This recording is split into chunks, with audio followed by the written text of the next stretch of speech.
Hi అండి. అందరికి నమస్కారం. నేను మీ వేణుగోపాల్ రెడ్డి. ఈరోజు మనము ఎయిర్‌క్రాఫ్ట్ మెయింటెనెన్స్ ఇంజినీరింగ్ గురించి చెప్తూ ఉన్నాం. ఇందులో భాగంగా దీని యొక్క సాలరీస్ ఏ రకంగా ఉంటాయి? దీని యొక్క పే స్కేల్స్ ఎలా ఉంటాయనేది మనం చూసినప్పుడు, దీంట్లో ఒక స్టార్టింగ్ సాలరీ వచ్చేసి 80,000 ఉందండి. ఒక 6 ఇయర్స్ ఎక్స్‌పీరియన్స్ ఉన్నటువంటి వాళ్ళకొచ్చేసి అప్రాక్సిమేట్‌గా భారతదేశంలో వరకే 10,00,000 వరకు సాలరీ ఉంది.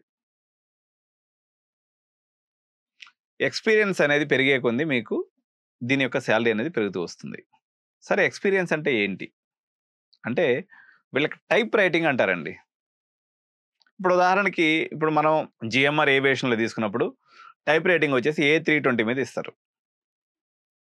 సో, మన భారతదేశంలో 50% ఆఫ్ ది అబోవ్ ఫ్లైట్స్ అన్నీ కూడా ఏ320 మోడల్ ఫ్లైట్స్ ఉన్నాయి. ఎయిర్‌బస్ 320 అంటారు దీన్ని. సో, అప్పుడు మన యొక్క లైసెన్స్ మీద రాస్తారనమాట. So, the student is type rated with ఏ320.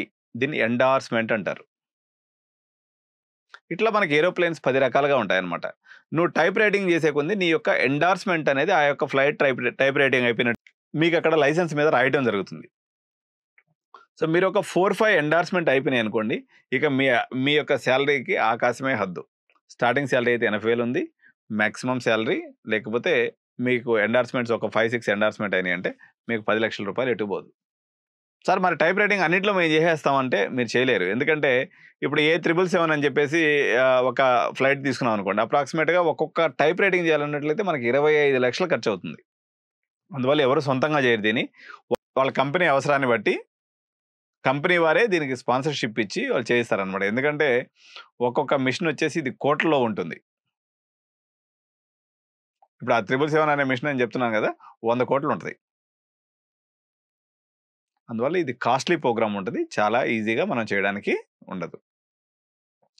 So, ఈళ్ళు ఏమీ చేసినటువంటి వాళ్ళకి ఏ ఏరియాలో ఉపాధి అవకాశాలున్నాయి? ఎయిర్‌లైన్స్‌లో అన్నిట్లో కూడా వీళ్ళు పోయి పని చేసుకుంటారు. అదేవిధంగా ఎంఆర్‌ఓ అని చెప్పాను కదా నేను మీకు. ఎంఆర్‌ఓ అంటే మెయింటెనెన్స్, రిపేర్, ఓవరాల్. అంటే ఇప్పుడు మన కార్‌లకి మెకానికల్ షెడ్ ఎలా ఉంటదో, విమానాలకు ఉండేటువంటి మెకానికల్ షెడ్‌ని ఎంఆర్‌ఓ అంటారు. అదేవిధంగా ఎయిర్‌క్రాఫ్ట్ మ్యానుఫ్యాక్చరింగ్ కంపెనీస్ ఉదాహరణకి ఎయిర్‌బస్ గాని, బోయింగ్ గాని వీళ్ళందరూ కూడా వీళ్ళని ఎంప్లాయీస్‌గా తీసుకుంటారు. అదేవిధంగా ఎయిర్‌క్రాఫ్ట్ పార్ట్ మ్యానుఫ్యాక్చరింగ్ కంపెనీస్. అంటే మెయిన్ వెండర్స్ వాళ్ళుంటారు. ఇప్పుడు ఉదాహరణకు టాటా అడ్వాన్స్డ్ సిస్టమ్స్ ఉంది. మన ఆదిబట్లలో ఉంది. వీళ్ళొచ్చేసి ఓఈఎమ్స్ అంటారు. అంటే దాంట్లో చిన్న చిన్న భాగాలు ఎవరైతే తయారు చేసి ఎయిర్‌బస్‌కి గాని, బోయింగ్ గాని సప్లై చేస్తారో వీళ్ళని ఓఈఎమ్స్ అంటారు. ఈ ఓఈఎమ్స్‌లో కూడా వీళ్ళకి జాబ్ అవకాశాలుంటాయి.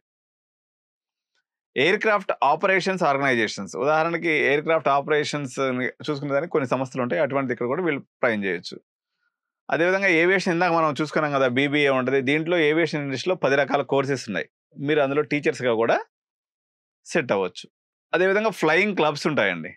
ఫ్లయింగ్ క్లబ్స్ అంటే ఉదాహరణకి సీపీఎల్ ట్రైనింగ్ ఇచ్చేటువంటివి గాని, అదేవిధంగా మనకి హెలికాప్టర్స్ రెంట్‌కి ఇచ్చేటువంటి సంస్థలు గాని, వాటన్నిటి ఇక్కడ కూడా వీళ్ళ యొక్క అవసరం అనేది ఉంటుంది. అదేవిధంగా వీళ్ళకి సివిల్ ఫోర్సెస్ అంటే మిలిటరీలో కూడా వీళ్ళకి అవకాశాలుంటాయండి. ఈ రకమైనటువంటి job opportunities aircraft maintenance engineering చేసినటువంటి వాళ్ళకుంటాయి. బాగా అంటే నాకు చాలామంది పేరెంట్స్ ఫోను చేసినప్పుడు ఏం చెప్తూ ఉంటారంటే, "సార్ మా వాడికి విమానం ఎక్కితే ప్రమాదం అవుతుందేమో భయము. కానీ ఏవియేషన్ ఇండస్ట్రీ రావాలంటారు." ఇటువంటి పేరెంట్స్ మొత్తానికి కూడా ఇదొక అద్భుతమైన అవకాశం అని మనం చెప్పుకోవచ్చు. Thank you so much. By by.